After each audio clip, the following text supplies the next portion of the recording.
And now I've been made a liar, cause I love it so much. I didn't do anything to him. I did nothing to Abercrombie to deserve this. Is my frame rate weird?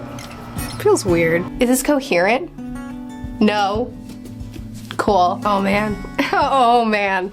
I've just started part 3 of A Little Hatred. I can't stop. I usually try to check in with you a little bit earlier in my readings. At the very least, by the halfway point, I wanna do a clip. But I just cannot put this book down and like can't be bothered to stop to get the camera out. I am enthralled by this story. I just go ahead and throw some way too big statements here at the beginning of the video because why not? This has potential to be my favorite Abercrombie book yet. Abercrombie does so many things well. He does his character studies, really close look into the humanity of the individual. He creates characters that are incredibly flawed, that are terrible,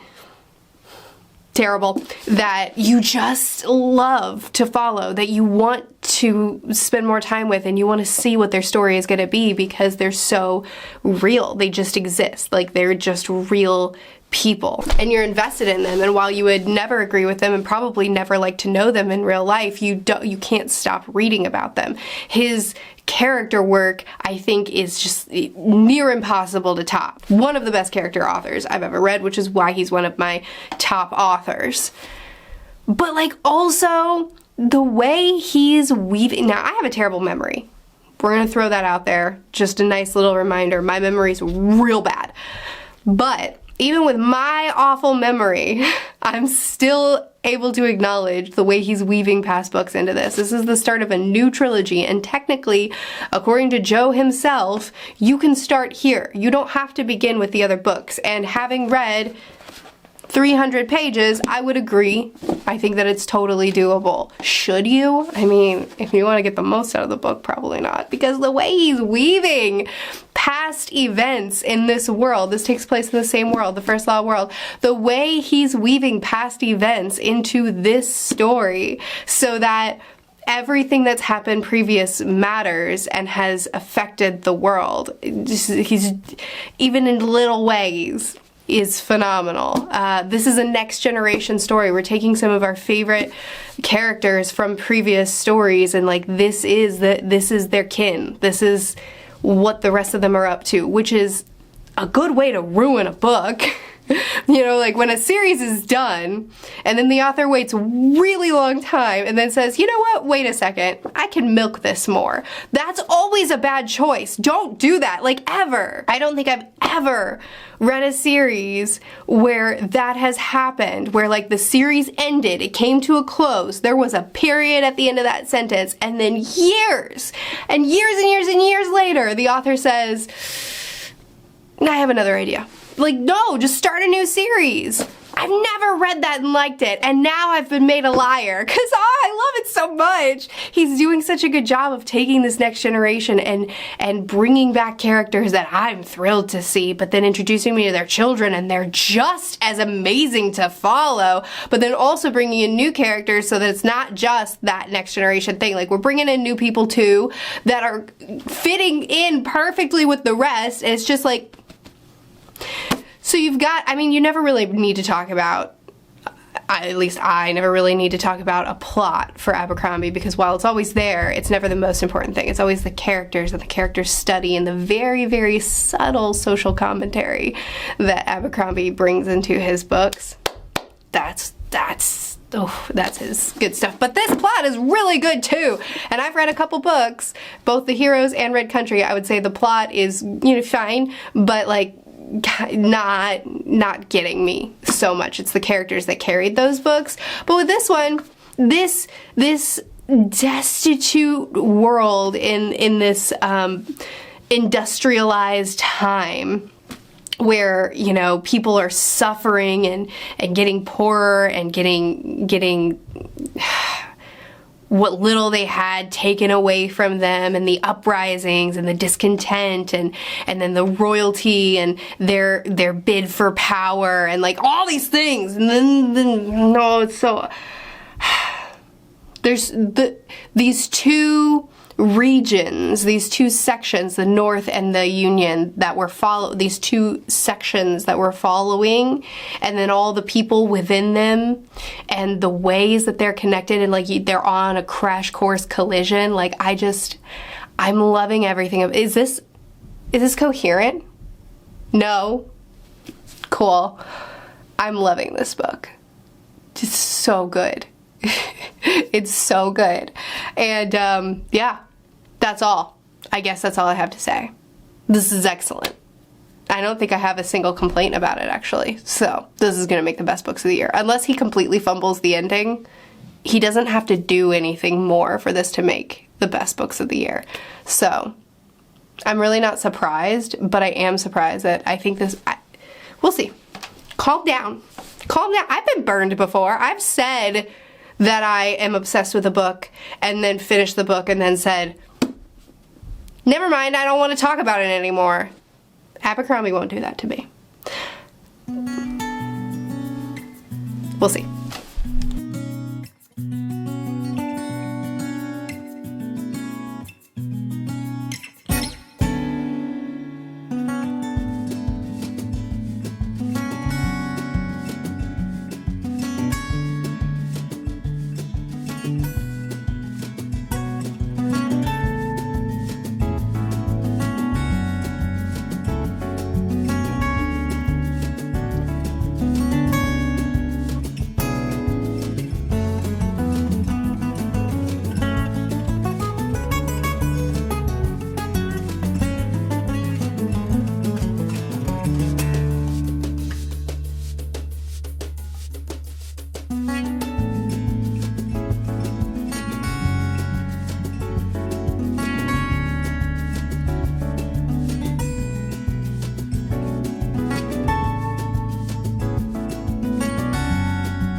This book did not have to do that to me.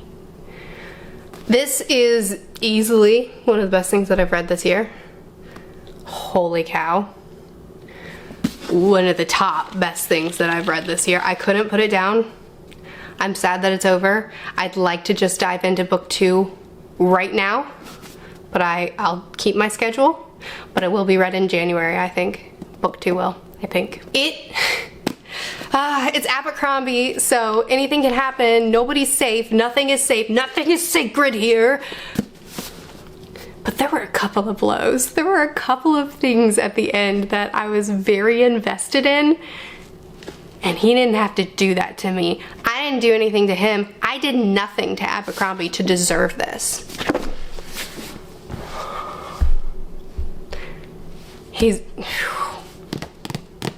I don't know, man. Abercrombie is an author that doesn't miss for me, but that is, oh, I really loved this book. I cannot believe how much I mean, I'm not surprised how much he made me care about these characters, but I cannot believe how good this book was.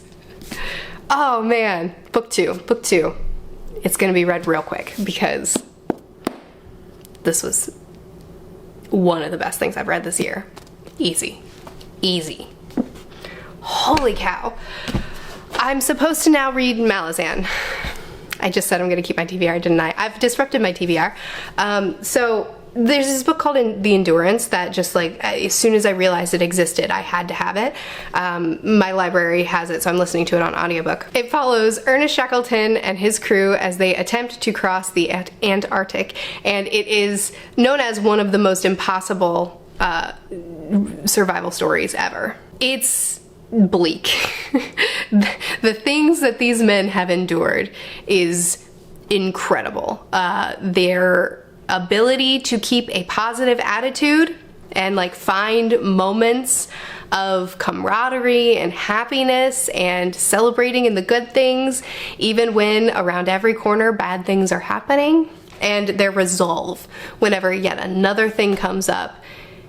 and they're just like, okay, and they move forward. It just like, it blows me away. It's not a fun read, but it is a fascinating read, and I have enjoyed it so much. I'm actually almost done with it, and I'll probably finish it today or tomorrow. So I guess I'll update you about that really soon. But yeah, this has been a fascinating and horrifying story to read, but yeah, it's been very, very good. Oh, I forgot to mention, in the B-roll you saw in that interlude, I was making chapatis, which I'm making the East African version. They're these flaky tortillas that you can wrap like meats and vegetables and whatever you want in it. They're super tasty. That's my attempt at making them. There's still plenty of room for improvement. Like, the recipe called for oil throughout the recipe, and every time I was basting something on there, I was using butter because I don't really like foods that taste very oily, so I replaced it with butter. But now the chapatis kind of taste too buttery for me, so I need to find that balance that works for us. Corey kind of wants me to try out putting cinnamon in it and just eating them plain with cinnamon, which actually sounds really tasty. So I'm gonna keep playing with the recipe. There's definitely still some improvements that I can make in my technique as I make it as well. But I've been having a lot of fun learning to make it. Anyway, books. Okay, I'll talk to you when I finish the Endurance. Hey, it's the same day. I finished the Endurance and I am shockingly emotional. Is it a spoil? It's non-fiction. It's a widely documented piece of history. Can I just... How much am I allowed to tell you? Can I just tell you that they all survived? Can I just tell you that, like, can't believe it? I can't believe what these men endured. And they all survived. And the ending was shockingly emotional. Shockingly, I just, like, sitting here listening to my audiobook with tears in my eyes.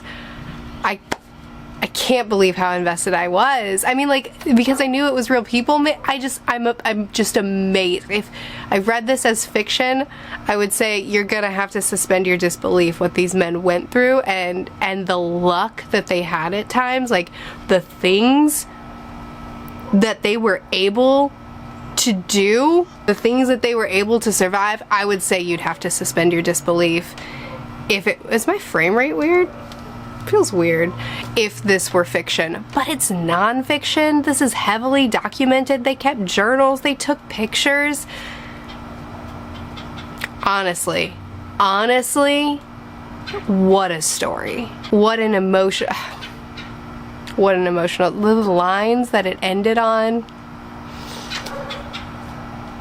I loved this. I'm about to go record a short for 5 honorable mentions. Not my top 5 of the year, but 5 more that are incredible, that were like, would have made it into the top 15.